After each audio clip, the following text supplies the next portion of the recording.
So Aquaman and the Lost Audience is getting absolutely wrecked by the same media that continually props up Amber Heard.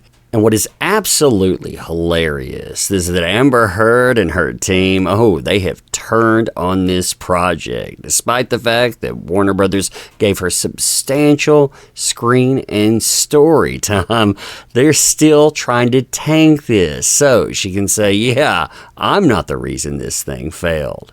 The funny thing is that Heard, she can't escape this either. I mean, it is trending the world over. Look at this right here. 3 out of 4 subjects. They have to deal with her, or they have to deal with Depp winning because his projects are succeeding while this is going down. It's bad reviews, more empty theaters. You and I, we're going to talk about it today. Fun times, huh? Fun times indeed. All right, so hey there to all you fine folks on this fine day. By the way, I hope you are doing excellently. Man, Aquaman 2 is getting savaged right now, and in more than one way. I mean, first, you have the critics, the same ones that propped up Amber Heard over and over again, the ones that Warner Brothers was relying on. Yeah, they've given it a 36%. Even worse is that audience score. And you might be saying, that Umbrella Guy, 77%. Yeah, that's not bad, right? But if you look closely at that rating, you'll notice that it is based on hundreds of people's input, not thousands of people like you would want to see saying that this thing is healthy.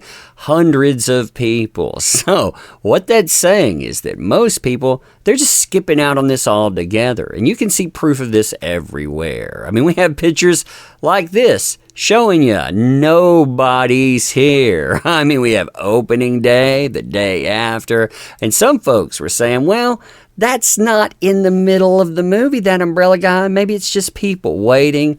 Yeah, look at this. I mean, here's the movie playing. What do you see here? No one. No one is showing up at all. I mean, you've got handfuls of people, and that's it. Now, these critics, they're not just going knives out either. They're taking rusty butter knives to this project. And remember, these are the same critics that were saying, keep Amber Heard in, guys. Man, we'll show you product. Remember, a Hollywood comeback. Yeah, look at what the overwhelming majority say. Let's read just a few of these. These are beautiful. The Lost Kingdom is exactly what you would expect. I wonder. The script is pure nonsense. There are several unfunny gags, and it possesses the visual prowess of something you play on PS2 in 2004. I give it a D+. Fun times.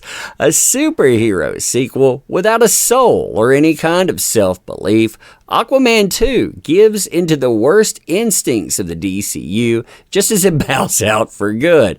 Yeah, that's not good either. Low energy camp shenanigans. The sooner Aquaman and his tiresome fishman pals drink up their product-placed pints of Guinness and vacate the premises, the better. My Lord, that's rough. An overproduced, asinine, anemic, and underwhelming spectacle that just disappointing as Rebel Moon.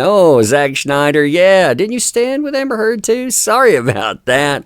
Perhaps it would work better as a video game than a movie. Now, my absolute favorite part in all of this is how Amber Heard and her team, they have turned on this movie completely. And that's despite the fact that Warner Brothers, they kept her in it significantly. They lied to the world about this. Deceptive marketing just to cover up that fact.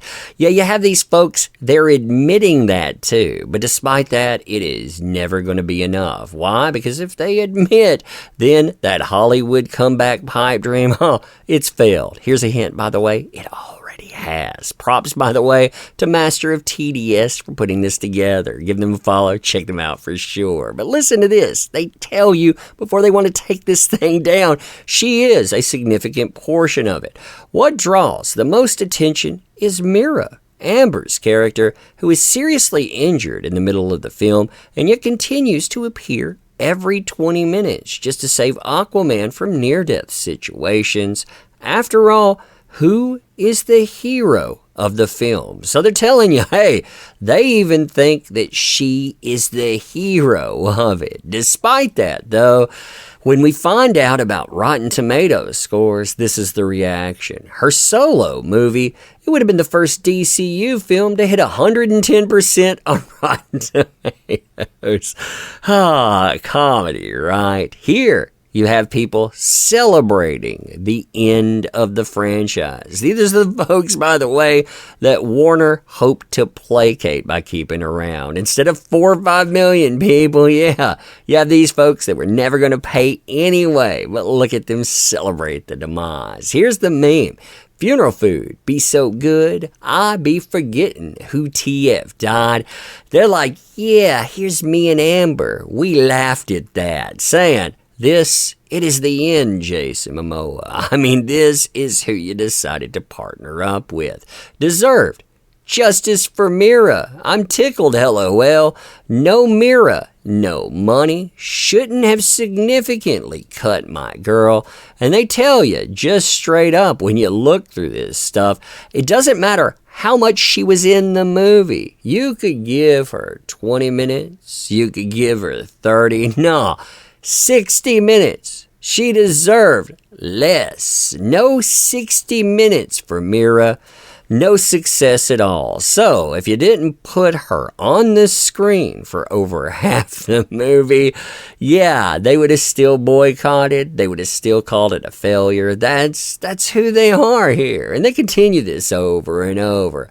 As it should. They're saying it failed. Man, the movie, it's ass. Not only did they reduce Amber and Nicole's roles, by the way, Nicole Kidman, she wasn't reduced. She was in that movie so much, too. But also, the movie looks chopped up and edited out. Yeah, they were trying to fix all of the problems, a lot of them caused by Heard. Dialogue is horrendous. Yeah, probably because of acting issues. Can't believe James Wan released it like this. Embarrassing. I think that should be a real word.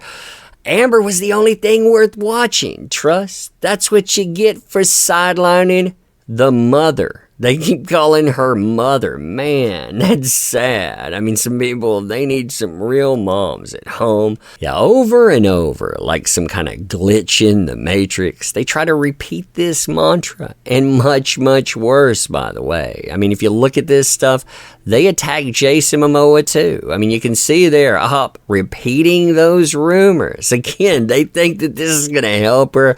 Nah, this is a blacklist confirmation. I mean, she is done. It's the same thing they pulled with L'Oreal. There's no money there, but all the drama, nobody wants to deal with that. Yeah, let me know what you think about this. And as always, appreciate the heck out of you. You make this stuff work. This is going to be fun to watch over the next couple of weeks, too. Oh, man. But let me know what you think. Check out the links in the description. We could always use your help. Yeah, Merry Christmas to you. I hope you have a great one.